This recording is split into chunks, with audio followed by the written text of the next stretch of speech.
Hello friends, आज का हमारा ट्यूटोरियल है arrow function. Arrow function ES6 में इंट्रोड्यूस किया गया था, जिसमें रेगुलर फंक्शन को इजी और शॉर्ट मेथड में डिफाइन कर सकते हैं। अगर वन लाइन एक्सप्रेशन या स्टेटमेंट हो तो इसमें कर्ली ब्रेसेस और रिटर्न स्टेटमेंट को लिखने की जरूरत नहीं पड़ती। हम डायरेक्ट पैरेंथेसिस के बाद एक्सप्रेशन लिखते हैं और एक्सप्रेशन एग्जीक्यूट होकर ऑटोमेटिकली रिटर्न हो जाता है। बट अगर मल्टीपल एक्सप्रेशन या स्टेटमेंट है तो एरो फंक्शन के बाद कर्ली ब्रेसेस के अंदर मल्टीपल स्टेटमेंट को रिटर्न स्टेटमेंट के साथ लिखा जाता है। जैसे कि आप मेरी स्क्रीन पर देख सकते हैं, लेफ्ट में है हमारे पास मल्टीपल स्टेटमेंट एंड एक्सप्रेशन और राइट में है हमारे पास पैरामीटर रेगुलर फंक्शन के साथ में। तो यहाँ पर हमारे पास वन लाइन स्टेटमेंट है, वन लाइन एक्सप्रेशन है, तो हमने यहाँ पर ना तो कर्ली ब्रैकेट यूज किया है और ना हमने यूज किया है रिटर्न। बट अगर हमारे पास मल्टीपल स्टेटमेंट या एक्सप्रेशन है, जैसे कि आप लेफ्ट साइड में देख सकते हैं, तो यहाँ पर हमें एरो फंक्शन के बाद कर्ली ब्रैकेट के अंदर हम अपने मल्टीपल एक्सप्रेशन को लिख सकते हैं और रिटर्न भी हमें इसमें लगाना होता है अपने एग्जीक्यूशन को रन करने के लिए, जैसे कि आप देख सकते हैं। इसमें रेगुलर फंक्शन की तरह ही पैरामीटर और आर्गुमेंट भी डिफाइन कर सकते हैं। इसमें कुछ रिस्ट्रिक्शंस भी हैं, जैसे एरो फंक्शन को रेगुलर फंक्शन की तरह एज ए कंस्ट्रक्टर यूज नहीं कर सकते और ना ही इसमें रेगुलर फंक्शन की तरह प्रोटोटाइप प्रॉपर्टी होती है। इसका भी कोडिंग करते समय ध्यान रखिएगा।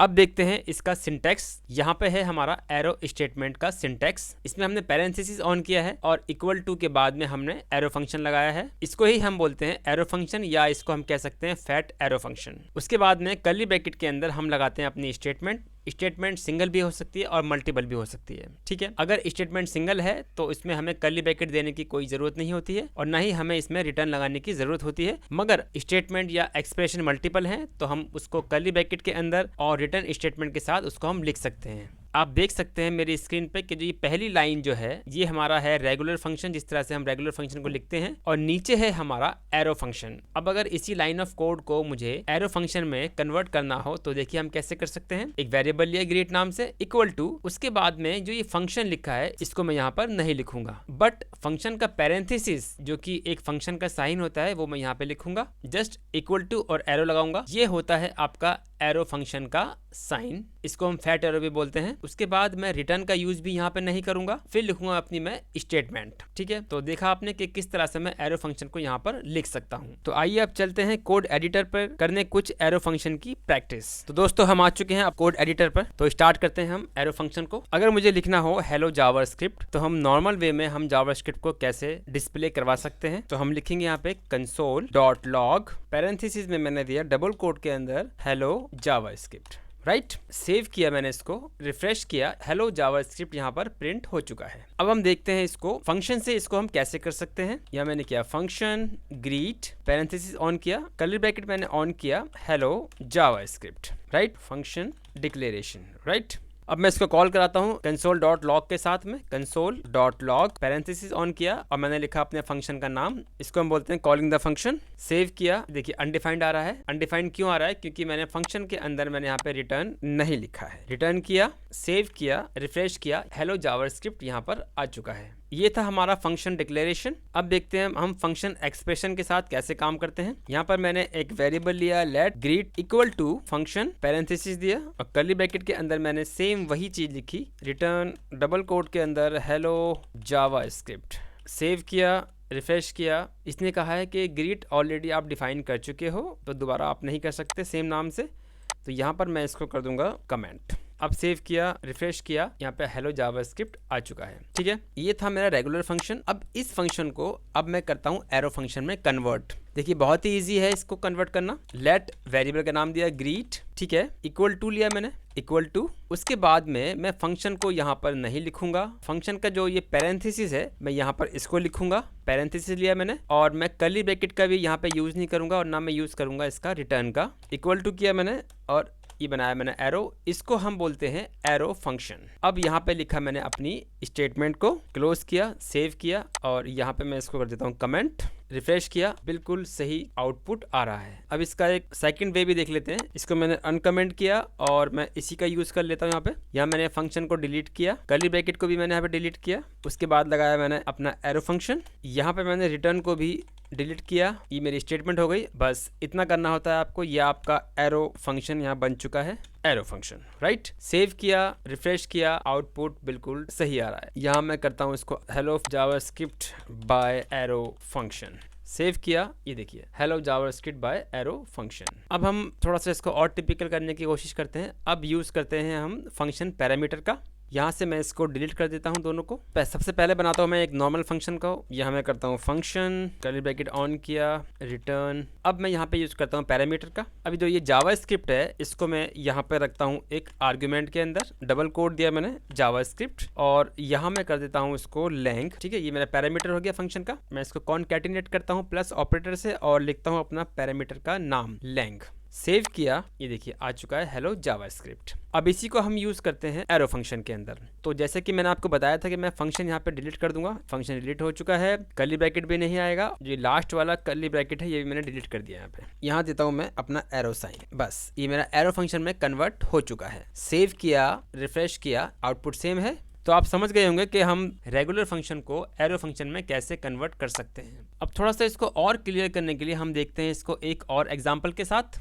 यहाँ लेते हैं हम लेट सम इक्वल टू, या मैंने फंक्शन लिया है, फंक्शन पैरेंथेसिस ऑन किया, कर्ली ब्रैकेट ऑन किया, और यहाँ लिखा मैंने रिटर्न। यहाँ मैंने किया 10 + 20। इस सम फंक्शन को मैं यहाँ पे मैं कॉल कराता हूँ console.log sum पैरेंथेसिस के साथ मैं लिखूंगा क्योंकि ये फंक्शन कॉल करा रहे हैं हम लोग। सेव किया, रिफ्रेश किया, ये देखिए 10 + 20 30 यहाँ पर आ चुका है। ठीक है, अब सपोज इसको मैं लेता हूँ यहाँ पर, मैंने यहाँ पे किया लेट a इक्वल टू 10 किया मैंने यहाँ पर। फिर मैंने एक वेरिएबल और लिया लेट b इक्वल टू 20 कर दिया। a + b, जैसे कि आप जानते हैं कि a की वैल्यू यहाँ पे है 10 और b में असाइन है यहाँ पे 20। आंसर सेम आने वाला है। सेव किया इसको मैंने 30, राइट। और अगर मैं इसको पैरामीटर में यूज़ करने वाला हूँ तो आप देख सकते हैं कि मैं इसको कैसे यूज़ कर सकता हूँ। यहाँ मैंने किया इसको a b, यहाँ से मैंने इसको डिलीट किया और आर्ग्यूमेंट मैंने लिखा यहाँ पे 10 और 20, राइट। पैरामीटर का a है उसमें असाइन हो जाएगा मेरे पास 10 और जो b है उसमें असाइन हो गया 20। और रिटर्न में मैंने यहाँ पे अपना एक्सप्रेशन दिया a + b मतलब 10 + 20। यहाँ पे सेव किया, रिफ्रेश किया, 30 आंसर यहाँ पे आ चुका है। अगर मैं यहाँ पे कर देता हूँ 30, अब मेरा 50 यहाँ पे आ चुका है। अब इस केस में जैसे कि आप जानते हैं कि मैं पैरामीटर के अंदर मैं अपनी मल्टीपल वैल्यूज़ को यहाँ पर ऐड कर सकता हूँ। जैसे मैंने यहाँ पे किया c, आर्ग्यूमेंट के अंदर मैंने यहाँ पे कर दिया 30, ठीक है। और अपने एक्सप्रेशन के अंदर मैंने यहाँ पे किया a + b + c। सेव किया, ये देखिए 80 यहाँ पे आ चुका है। अब इस फंक्शन को मुझे कन्वर्ट करना है एरो फंक्शन में। यहाँ से मैंने फंक्शन को डिलीट किया, डिलीट, कर्ली ब्रैकेट और रिटर्न को भी मैंने यहाँ पे डिलीट कर दिया, डिलीट। पैरेंथेसिस के बाद लगाया मैंने एरो फंक्शन का साइन,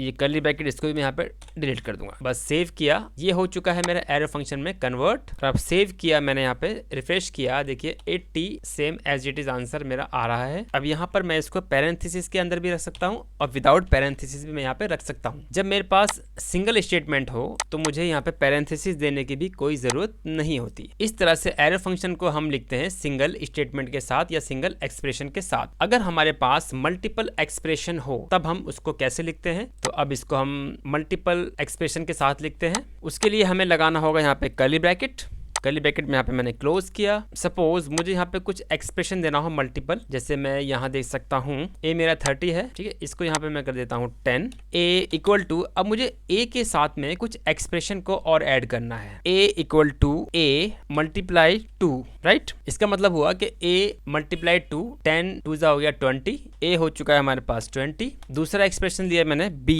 इक्वल टू b × 2, 20 2 40 हो गया। तीसरा एक्सप्रेशन हमारे पास है c इक्वल टू c × 2। मैं आपको एग्जांपल दिखा रहा हूं कि हम इस तरह से एक्सप्रेशन को यहां पर डिफाइन कर सकते हैं। आप अपने प्रोग्राम के अकॉर्डिंग अपने एक्सप्रेशन को यहां पे बना सकते हो। अब मैंने किया c × 2, c में मेरा असाइन है 30, तो 30 2 60, यहाँ पर c हो चुका है मेरा c इक्वल टू 60। अब उसके बाद में मैं रिटर्न स्टेटमेंट के साथ में मैं अपने एक्सप्रेशन को दूंगा यहाँ पे कि आखिर मैं क्या करवाना चाहता हूँ, a + b + c, राइट। और यहाँ पर मैंने console.log किया है सम को, तो देखते हैं हमारा आउटपुट क्या आने वाला है। जैसे कि मैं यहाँ देख सकता हूँ कि 60 40 100 120 मेरे पास यहाँ पे आने वाला है। सेव किया, रिफ्रेश किया, ये देखिए यहाँ पे 120 आ चुका है, ठीक है। तो देखा आपने कि किस तरह से मैं अपने एरो फंक्शन का यूज़ करके अपने प्रोग्राम को बहुत ही ईजी वे में राइट कर सकता हूँ और बहुत ही शॉर्ट मेथड में मैं इसको डिफाइन भी कर सकता हूँ। तो दोस्तों उम्मीद करता हूँ कि आपको ये वीडियो पसंद आया होगा। तो इस वीडियो में इतना ही। तो दोस्तों अगर आपको ये वीडियो अच्छा लगा हो तो प्लीज़ लाइक कीजिए, शेयर कीजिए, सब्सक्राइब कीजिए और हाँ, बेल आइकन का बटन ज़रूर दबाइए ताकि मेरी आने वाली वीडियो का नोटिफिकेशन आपको टाइम पर मिलता रहे। अगर आपको इस वीडियो के रिगार्डिंग कोई डाउट्स है या कोई क्वेश्चन आपके मन में है तो प्लीज़ आप कमेंट बॉक्स में लिख सकते हैं। Thanks for watching this video.